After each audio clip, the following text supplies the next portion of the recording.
السلام علیکم ورحمۃ اللہ وبرکاتہ نحمد و نصلی علی رسولہ الکریم اما بعد فاعوذ باللہ من الشیطان الرجیم بسم اللہ الرحمن الرحیم رب اشرح لی صدری ویسر لی امری واحلل عقدۃ من لسانی یفقہوا قولی واجعل لی وزیرا من اہلی ربنا زدنا علما اللہم فقہنا فی الدین اللہم ایدنا بروح القدس اللہم بارک لنا فی اوقاتنا آمین ثم آمین یا رب العالمین۔ ہم پڑھ رہے ہیں 14واں پارہ سورہ ہجر۔ اعوذ باللہ من الشیطان الرجیم بسم اللہ الرحمن الرحیم ان المتقین فی جنات وعیون۔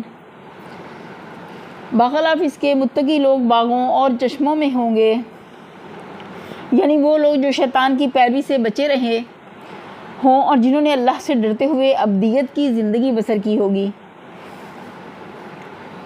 ادخلوها بسلام آمنین، اور ان سے کہا جائے گا کہ داخل ہو جاؤ ان میں سلامتی کے ساتھ بے خوف و قطر۔ ونزعنا ما فی صدورہم من غل اخوانا علی سرر متقابلین، ان کے دلوں میں جو تھوڑی بہت کھوٹ کھپٹ ہوگی اسے ہم نکال دیں گے، وہ آپس میں بھائی بھائی بن کر آمنے سامنے تختوں پر بیٹھیں گے۔ یعنی نیک لوگوں کے درمیان آپس کی غلط فہمیوں کی بنا پر دنیا میں اگر کچھ قدورتیں پیدا ہو گئی ہوں گی تو جنت میں داخل ہونے سے پہلے وہ دور ہو جائیں گی اور ان کے دل ایک دوسرے کی طرف سے بالکل صاف کر دیے جائیں گے۔ لا یمسہم فیہا نصب وما ہم منہا بمخرجین، انہیں نہ وہاں کسی مشقت سے پالا پڑے گا اور نہ وہاں سے نکالے جائیں گے۔ اس کی تشریح اس حدیث سے ہوتی ہے جس میں حضور صلی اللہ علیہ وسلم نے خبر دی ہے کہ یعنی اہل جنت سے کہہ دیا جائے گا کہ اب تم ہمیشہ تندرست رہو گے اور کبھی بیمار نہ پڑو گے، اور اب تم ہمیشہ زندہ رہو گے، کبھی تم کو موت نہیں آئے گی، اب تم ہمیشہ جوان رہو گے، کبھی بڑھاپا تم پر نہیں آئے گا، اور اب تم ہمیشہ مقیم رہو گے، کبھی کوچ کرنے کی تمہیں ضرورت نہ ہوگی۔ ان کی مزید تشریح ان آیات و احادیث سے ہوتی ہے جن میں بتایا گیا ہے کہ جنت میں انسان کو اپنی معاش اور اپنی ضروریات کی فراہمی کے لیے کوئی محنت نہ کرنی پڑے گی اور سب کچھ اسے بلا سعی و مشقت کے ملے گا۔ نبی عبادی انی انا الغفور الرحیم، اے نبی میرے بندوں کو خبر دے دو کہ میں بہت درگزر کرنے والا، رحم کرنے والا ہوں، رحیم ہوں۔ وَأَنَّ عَذَابِي هُوَ الْعَذَابُ الْأَلِيمُ، اور انہیں مگر اس کے ساتھ میرا عذاب بھی نہایت دردناک عذاب ہے۔ وَنَبِّئْهُمْ عَنْ ضَيْفِ ابراہیم، اور انہیں ذرا ابراہیم کے مہمانوں کا قصہ سناؤ۔ یہاں ابراہیم علیہ السلام اور ان کے بعد متصلاً قوم لوط کا قصہ جس غرض کے لیے سنایا جا رہا ہے، اس کو سمجھنے کے لیے اس سورت کی ابتدائی آیات کو نگاہ میں رکھنا ضروری ہے۔ 7 اور 8 آیت میں کفار مکہ کا یہ قول نقل کیا گیا ہے کہ وہ نبی صلی اللہ علیہ وسلم سے کہتے تھے کہ اگر تم سچے نبی ہو تو تمہارے سامنے فرشتوں کو لے کر کیوں نہیں آتے؟ اس کا مختصر جواب اس قدر دے کر چھوڑ دیا گیا تھا کہ فرشتوں کو ہم یوں ہی نہیں اتار دیا کرتے، انہیں تو جب ہم بیچتے ہیں تو حق کے ساتھ ہی بیچتے ہیں۔ اب اس کا مفصل جواب یہاں ان دونوں قصوں کے پیرائے میں دیا جا رہا ہے۔ انہیں یہاں بتایا جا رہا ہے کہ ایک حق تو وہ ہے جسے لے کر فرشتہ ابراہیم کے پاس آئے تھے، اور دوسرا حق وہ ہے جسے لے کر وہ قوم لوط پر پہنچے تھے۔ اب تم خود دیکھ لو کہ تمہارے پاس ان میں سے کون سا حق لے کر فرشتے آ سکتے ہیں۔ ابراہیم والے حق کے لائق ظاہر ہے کہ تم نہیں ہو، اب کہ اس حق کے ساتھ فرشتوں کو بلوانا چاہتے ہو جسے لے کر وہ قوم لوط کے ہاں نازل ہوئے تھے۔ اذ دخلوا علیہ فقالوا سلاما قال انا منکم وجلون، جب وہ آئے اس کے ہاں اور کہا سلام ہو تم پر، تو اس نے کہا ہمیں تو تم سے ڈر لگتا ہے، کہ جیسے اجنبی ان کو لگے۔ قالوا لا توجل انا نبشرک بغلام علیم، انہوں نے جواب دیا ڈرو نہیں، ہم تمہیں ایک بڑے سیانے لڑکے کی بشارت دیتے ہیں، یعنی حضرت اسحاق کے پیدا ہونے کی بشارت، جیسا کہ سورہ ہود میں باصراحت بیان ہوا ہے۔ قال بشرتمونی علی ان مسنی الکبر فبما تبشرون، ابراہیم نے علیہ السلام نے کہا کیا تم اس بڑھاپے میں مجھے اولاد کی بشارت دیتے ہو؟ ذرا سوچو تو صحیح کہ یہ کیسی بشارت ہے جو تم مجھے دے رہے ہو۔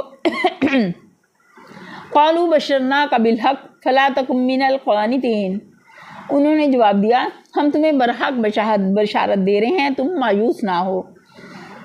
قال ومن يقنط من رحمة ربه إلا الضالون، ابراہیم نے کہا اپنی رحمت سے مایوس تو گمراہ لوگ ہی ہوا کرتے ہیں۔ قال فما خطبکم ایھا المرسلون، پھر ابراہیم علیہ السلام نے پوچھا اے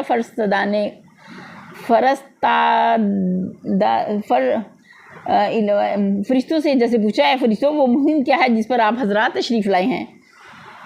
حضرت ابراہیم کے اس سوال سے صاف ظاہر ہوتا ہے کہ فرشتوں کا انسانی شکل میں آنا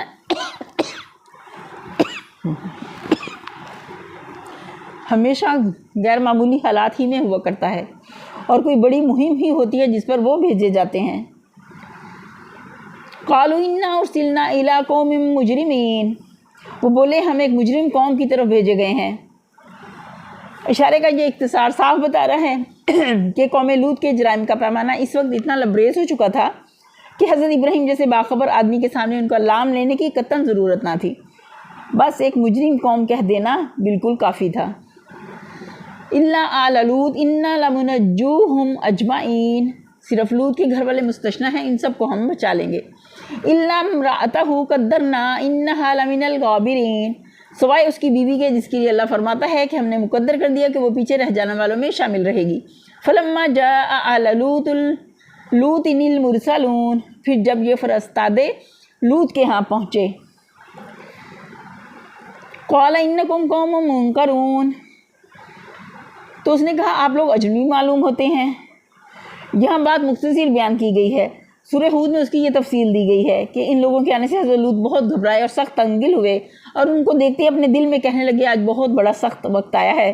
اس کی گھبراہٹ کی وجہ قرآن کے بیان سے اشارتاً اور روایات سے صراحتاً معلوم ہوتی ہے، وہ یہ ہے کہ یہ فرشتے نہایت خوبصورت لڑکوں کی شکل میں حضرت لوط کے ہاں پہنچے تھے اور حضرت لوط اپنی قوم کی بدماشی سے واقف تھے، اس لیے اب سخت پریشان ہوئے کہ آئے ہوئے مہمانوں کو واپس بھی نہیں کیا جا سکتا اور انہیں ان بدماشوں سے بچانا بھی مشکل ہے۔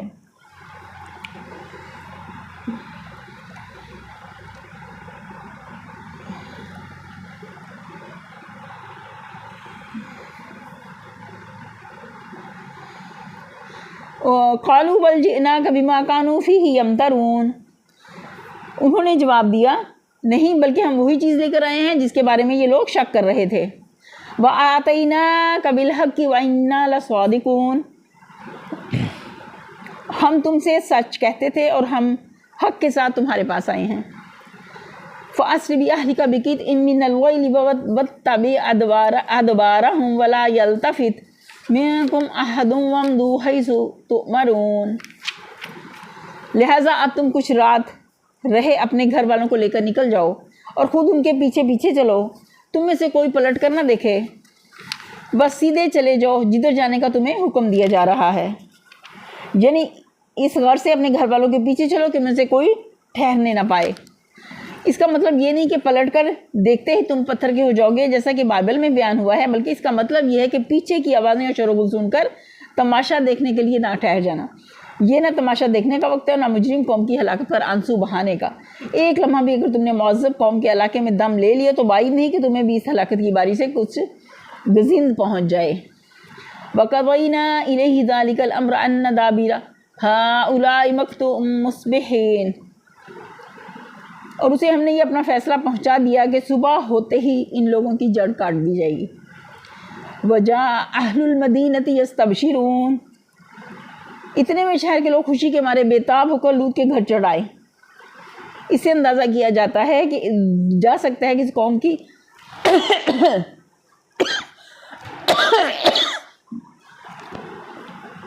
بد اخلاقی کس حد تک پہنچ چکی تھی۔ بستی کے ایک شخص کے ہاں چند خوبصورت مہمانوں کا آ جانا اس بات کے لیے کافی تھا کہ اس کے گھر پر اوباشوں کا ایک ہجوم امڑ آئے اور علانیہ وہ اس سے مطالبہ کریں کہ اپنے مہمانوں کو بدکاری کے لیے ہمارے حوالے کر دیں۔ ایک منٹ،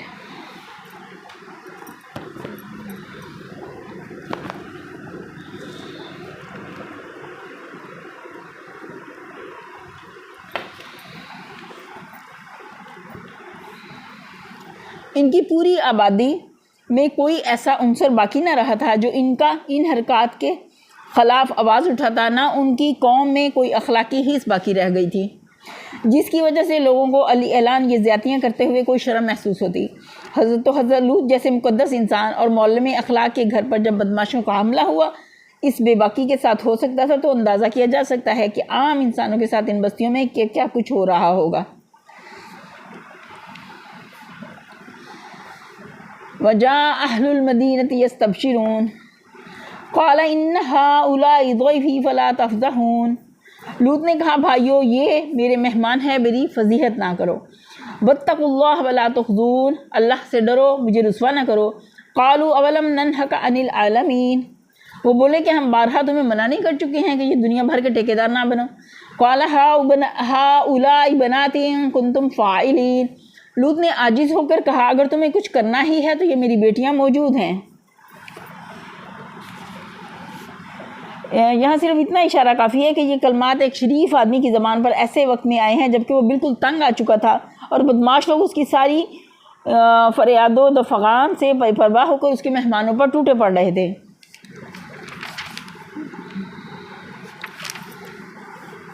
لَعَمْرُكَ إِنَّهُمْ لَفِي سَكْرَتِهِمْ يَعْمَهُونَ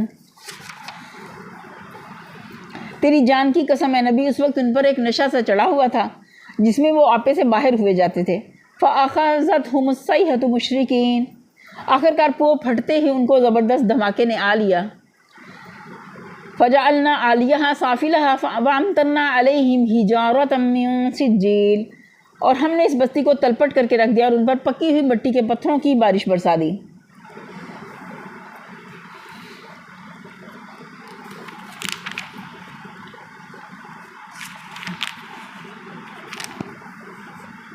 پچھلی آیت میں ہم نے دیکھا اس موقع پر ایک بات کو صاف کر دینا ضروری ہے۔ سورہ ہود میں جب یہ واقعہ جس ترتیب سے بیان کیا گیا ہے اس میں یہ تصریح ہے کہ حضرت لوط کو بدماشوں کے حملے کے وقت تک یہ معلوم نہ تھا کہ ان کے مہمان در حقیقت فرشتے ہیں اور اس وقت یہی سمجھ رہے تھے کہ یہ سین مسافر لڑکے ہیں جو ان کے ہاں آ کر ٹھہرے۔ انہوں نے اپنے فرشتہ نہ ہونے کی حقیقت اس وقت کھولی جب بدماشوں کا ہجوم مہمانوں کی قیامگاہ پر پل پڑا اور حضرت لوط نے تڑپ کر فرمایا کاش مجھے تمہارے مقابلے کی طاقت ہوتی یا میرا کوئی سہارا ہوتا جسے میں حمایت حاصل کرتا۔ اس کے بعد فرشتوں نے ان سے کہا کہ اب تم اپنے گھر والوں کو لے کر یہاں سے نکل جاؤ اور ہمیں ان سے نپٹنے کے لیے چھوڑ دو۔ واقعات کی اس ترتیب کو نگاہ میں رکھنے سے پورا اندازہ ہو سکتا ہے کہ حضرت لوط نے یہ الفاظ کس تنگ موقع پر عاجز آ کر فرمائے تھے۔ اس سورے میں چونکہ واقعات کو ان کی ترتیب و وقوع کے لحاظ سے نہیں بیان کیا جا رہا بلکہ اس خاص پہلو کو خاص طور پر نمایاں کرنا مقصود ہے جسے ذہن نشین کرنے کی خاطر ہی یہ قصہ یہاں نقل کیا گیا ہے۔ اس لیے کہ عام ناظر کو یہاں یہ غلط فہمی پیش آتی ہے کہ فرشتے ابتدا ہی میں اپنا تعارف حضرت لوط سے کرا چکے تھے اور اب اپنے مہمانوں کی آبرو بچانے کے لیے ان کی یہ ساری فریاد دفغان محض ایک ڈرامائی انداز کی تھی، تو ایسا نہیں تھا۔ یہ پکی ہوئی مٹی کے پتھر ممکن ہے کہ شہاب ثاقب کی نوعیت کے ہوں اور یہ بھی ممکن ہے کہ آتش فشانی انفنجار کی بدولت زمین سے نکل کر اڑے ہوں اور پھر ان پر بارش کی طرح برس گئے ہوں، اور یہ بھی ممکن ہے کہ ایک سخت آندھی نے یہ پتھراؤ کیا ہو۔ واللہ علم اللہ ہی بہتر جانتے ہیں۔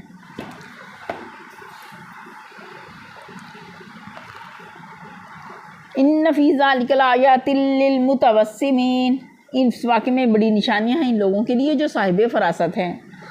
وَإِنَّهَا لَبِسَبِيلٍ مُقِيمٍ اور وہ علاقہ جہاں یہ واقعہ پیش آیا تھا گزرگاہ عام پر واقع ہے، یعنی حجاز سے شام اور عراق سے مصر جاتے ہوئے یہ تباہ شدہ علاقہ راستے میں بڑھتا ہے اور عموماً قافلوں کے لوگ تباہی کے آثار کو دیکھتے ہیں جو اس پورے علاقے میں آج تک نمایاں ہیں۔ یہ علاقہ بحر لوط بحیرہ مردار کے مشرق اور جنوب میں واقع ہے اور خصوصیت کے ساتھ اس کے جنوبی حصے کے متعلق جغرافیہ دانوں کا بیان ہے کہ یہاں اس درجے ویرانی پائی جاتی ہے کہ جس کی نظیر روئے زمین پر کہیں اور نہیں دیکھی گئی۔ ان فی ذلک لآیات للمؤمنین اور اس میں سامان عبرت ہے ان لوگوں کے لیے جو صاحب ایمان ہیں۔ وَإِن كَانَ أَصْحَابُ الْأَيْكَةِ لَظَالِمِينَ اور ایکا والے ظالم تھے، یعنی حضرت شعیب کی قوم کے لوگ، اس قوم کا نام ہی بنی مدیان تھا۔ مدین ان کے مرکزی شہر کو بھی کہتے تھے اور ان کے پورے علاقے کو بھی۔ رہا ایکا تو یہ تبوک کا قدیم نام تھا۔ اس لفظ کے لغوی معنی گھنے جنگل کے ہیں۔ آج کل ایک پہاڑی نالے کا نام ہے جو جبل اللوز سے وادی افل میں آ کر گرتا ہے۔ فَانْتَقَمْنَا مِنْهُمْ وَإِنَّهُمَا لَبِإِمَامٍ مُّبِينٍ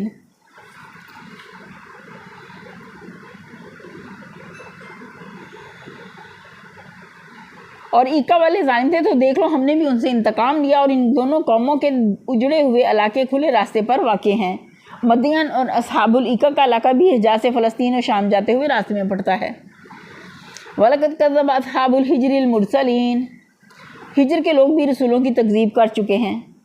یہ قوم سمود کا مرکزی شہر تھا، اس کے کھنڈر مدینہ کے شمال مغرب میں موجود شہر الاولیٰ سے چند میل کے فاصلے پر واقع ہیں۔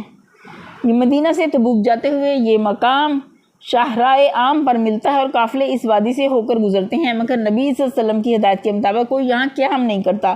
8ویں صدی ہجری میں ابن بطوط حج کو جاتے ہوئے یہاں پہنچا تھا۔ وہ لکھتا ہے کہ یہاں سرخ رنگ کے پہاڑوں میں قوم سمود کی عمارتیں موجود ہیں، جو انہوں نے پہاڑوں کو چٹانوں کو تراش کر ان کے اندر بنائی تھی۔ ان کے نقش و نگار اس وقت تک ایسے تازہ ہیں جیسے آج بنائے گئے ہوں۔ ان مکانات میں اب بھی سڑی گلی انسانی ہڈیاں پڑی ہوئی ملتی ہیں۔ وَآتَيْنَاهُمْ آيَاتِنَا فَكَانُوا عَنْهَا مُعْرِضِينَ، ہم نے اپنی آیات ان کے پاس بھیجی، اپنی نشانیاں ان کو دکھائیں، مگر وہ سب کو نظر انداز ہی کرتے رہے۔ وَكَانُوا يَنْحِتُونَ مِنَ الْجِبَالِ بُيُوتًا آمِنِينَ، وہ پہاڑ تراش کر مکان بناتے تھے، اپنی جگہ بالکل بے خوف اور مطمئن تھے۔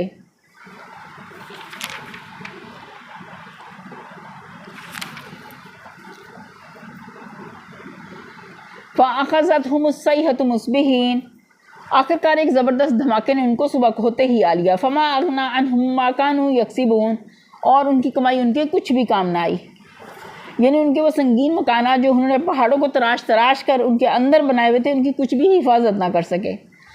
وَمَا خَلَقْنَا السَّمَاوَاتِ وَالْأَرْضَ وَمَا بَيْنَهُمَا إِلَّا بِالْحَقِّ وَإِنَّ السَّاعَةَ لَآتِيَةٌ فَاصْفَحِ الصَّفْحَ الْجَمِيلَ، ہم نے زمین و آسمان کو اور ان سب کی موجودات کو حق کے ساتھ سوا کسی اور بنیاد پر خلق نہیں کیا ہے، اور فیصلے کی گھڑی یقیناً آنے والی ہے۔ پس اے محمد صلی اللہ علیہ وسلم ان لوگوں کی بےہودگیوں پر شریفانہ درگزر سے کام لو۔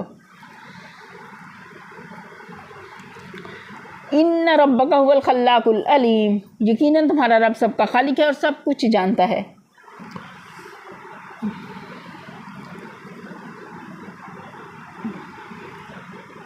یعنی یہ بات نبی صلی اللہ علیہ وسلم کی تسکین و تسلی کے لیے فرمائی جا رہی ہے۔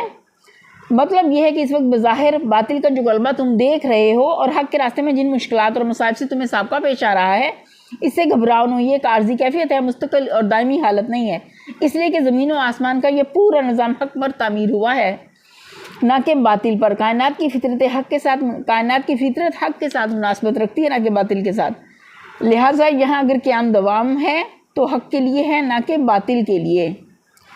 پھر اگلی آیت، یعنی خالق ہونے کی حیثیت سے وہ اپنی مخلوق پر کامل غلبہ و تسلط رکھتا ہے۔ کسی مخلوق کی یہ طاقت نہیں ہے کہ اس کی گرفت سے بچ سکے، اور اس کے ساتھ وہ پوری طرح باخبر بھی ہے۔ جو کچھ ان لوگوں کی اصلاح کے لیے تم کر رہے ہو اسے بھی وہ جانتا ہے، اور جن ہتھ کنڈوں سے یہ تمہاری صحیح اصلاح کو ناکام کرنے کی کوشش کر رہے ہیں ان کا بھی اسے علم ہے، لہٰذا تمہیں گھبرانے اور بے صبر ہونے کی ضرورت نہیں۔ مطمئن رہو کہ وقت آنے پر ٹھیک انصاف کے ساتھ فیصلہ چکا دیا جائے گا۔ وَلَقَدْ آتَيْنَاكَ سَبْعًا مِّنَ الْمَثَانِي وَالْقُرْآنِ الْعَظِيمِ، ہم نے تم کو 7 ایسی آیتیں دے رکھی ہیں جو بار بار دہرائے جانے کے لائق ہیں، اور تمہیں قرآن عظیم عطا کیا ہے، یعنی سورہ فاتحہ کی آیات۔ اگرچہ بعض لوگوں نے اس سے مراد 7 بڑی بڑی صورتیں ملی ہیں جن میں 200 آیتیں ہیں، یعنی البقرہ، آل عمران، النساء، المائدہ، الانعام، الاعراف اور یونس یا انفال و توبہ، لیکن سلف کی اکثریت اس پر متفق ہے، اس سے مراد سورہ فاتحہ ہے۔ بلکہ امام بخاری نے 2 مرفوع روایتیں بھی اس امر کے ثبوت میں پیش کی ہیں کہ خود نبی صلی اللہ علیہ وسلم نے 7 من مثانی سے مراد سورہ فاتحہ بتائی ہے۔ یہ بات بھی نبی صلی اللہ علیہ وسلم اور آپ کے ساتھیوں کی تسکین و تسلی کے لیے فرمائی گئی ہے۔ وقت وہ تھا جب حضور صلی اللہ علیہ وسلم اور آپ کے ساتھی سب کے سب انتہائی خستہ حالی میں مبتلا تھے۔ کار نبوت کی عظیم ذمہ داریاں سنبھالتے حضور صلی اللہ علیہ وسلم کی تجارت قریب ختم ہو چکی تھی، اور حضرت خدیجہ کا سرمایہ بھی 10-12 سال کے عرصے میں خرچ ہو چکا تھا۔ مسلمانوں میں سے بعض کم سن نوجوان تھے جو گھروں سے نکال دیے گئے تھے، بعض صنعت پیشہ یا تجارت پیشہ تھے جن کے کاروبار معاشی مقاطعے کی مسلسل ضرب سے بالکل بیٹھ گئے تھے، اور بعض بیچارے پہلے ہی غلام یا ومالی تھے جن کی کوئی معاشی حیثیت نہ تھی۔ اس پر مزید یہ کہ حضور صلی اللہ علیہ وسلم سمیت تمام مسلمان مکے اور اطراف و نواح کی بستیوں میں انتہائی مظلومی کی زندگی بسر کر رہے تھے، ہر طرف سے ملعون تھے، ہر جگہ تذلیل، تحقیر اور تضحیک کا نشانہ بنے ہوئے تھے، اور قلبی اور روحانی تکلیفوں کے ساتھ جسمانی اذیتوں سے بھی کوئی نہ بچا ہوا تھا۔ دوسری طرف سرداران قریش دنیا کی نعمتوں سے مالا مال اور ہر طرح کی خوشحالیوں میں مگن تھے۔ ان حالات میں فرمایا جا رہا ہے کہ تم شکستہ خاطر کیوں ہوتے ہو؟ تم کو ہم نے وہ دولت عطا کی ہے جس کے مقابلے میں دنیا کی ساری نعمتیں ہیچ ہیں۔ رشک کے لائق تمہاری یہ علمی قابلیت تو علمی و اخلاقی دولت ہے، نہ کہ ان لوگوں کی مادی دولت جو طرح طرح کے حرام طریقوں سے کما رہے ہیں اور طرح طرح کے حرام رستوں میں اس کمائی کو اڑا رہے ہیں، اور آخر کار بالکل مفلس و کلاش ہو کر اپنے رب کے سامنے حاضر ہونے والے ہیں۔ لا تمدن عینیک الی ما متعنا به ازواجا منهم ولا تحزن علیہم واخفض جناحک للمؤمنین۔ تم اس متاع دنیا کی طرف آنکھ اٹھا کر نہ دیکھو جو ہم نے ان میں سے مختلف قسم کے لوگوں کو دے رکھی ہے، اور نہ ان کے حال پر اپنا دل کڑھاؤ۔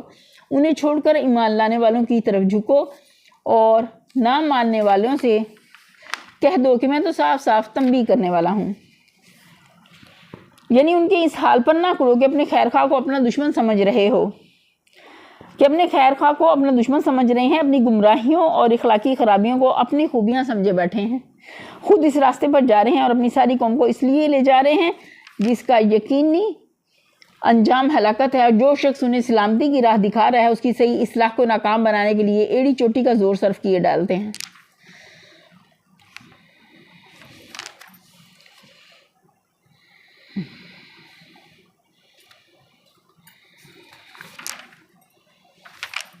کما انزلنا علی المقتسمین، اور یہ اسی طرح کی تنبیہ ہے جیسی ہم نے ان فرقہ پردازوں کی طرح بیچی تھی جنہوں نے اپنے قرآن کو ٹکڑے ٹکڑے کر ڈالا تھا۔ الذین جعلوا القرآن عضین،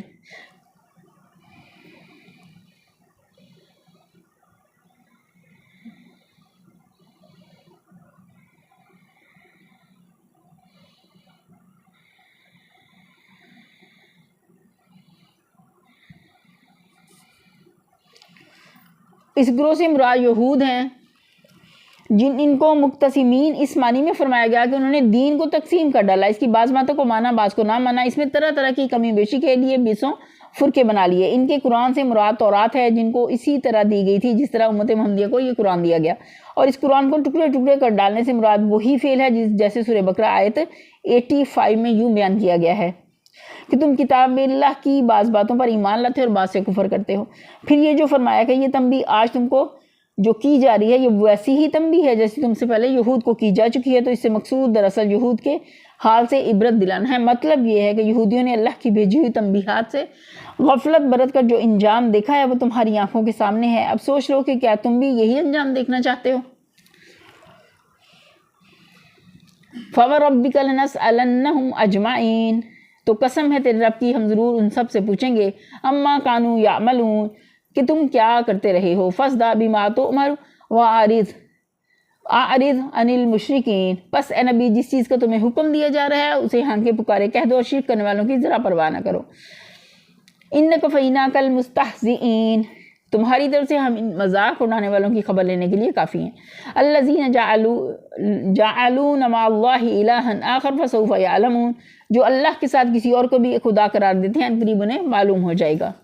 وَلَقَدْ نَعْلَمُ أَنَّكَ يَضِيقُ صَدْرُكَ بِمَا يَقُولُونَ، ہمیں معلوم ہے کہ جو باتیں یہ لوگ تم پر بناتے ہیں اس سے تمہارے دل کو سخت کوفت ہوتی ہے۔ فَسَبِّحْ بِحَمْدِ رَبِّكَ وَكُن مِّنَ السَّاجِدِينَ، اس کا علاج یہ ہے کہ اپنے رب کی حمد کے ساتھ اس کی تسبیح کرو اور اس کی جناب میں سجدہ بجا لاؤ۔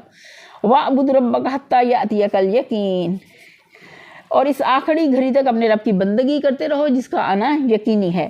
یعنی تبلیغ حق اور دعوت اصلاح کی کوششوں میں جن تکلیفوں اور مصیبتوں سے تم کو سابقہ پیش آتا ہے، ان کے مقابلے کی طاقت اگر تمہیں مل سکتی ہے تو صرف نماز بندگی رب پر استقامت سے مل سکتی ہے۔ یہی چیز تمہیں تسلی بھی دے گی، تمہیں صبر بھی پیدا کرے گی، تمہارا حوصلہ بھی بڑھائے گی اور تم کو اس قابل بھی بنا دے گی کہ دنیا بھر کی گالیوں اور مذمتوں مزاحمتوں کے مقابلے میں اس خدمت پر ڈٹے رہو جس کی انجام دہی میں تمہارے رب کی رضا ہے۔ یہیں پر ہم اپنے لیسن کا اختتام کرتے ہیں۔ وآخر دعوانا الحمد للہ رب العالمین، سبحان ربک رب العزت عما یصفون، وسلام علی المرسلین والحمد للہ رب العالمین، آمین ثم آمین یا رب العالمین۔ السلام علیکم ورحمۃ اللہ وبرکاتہ۔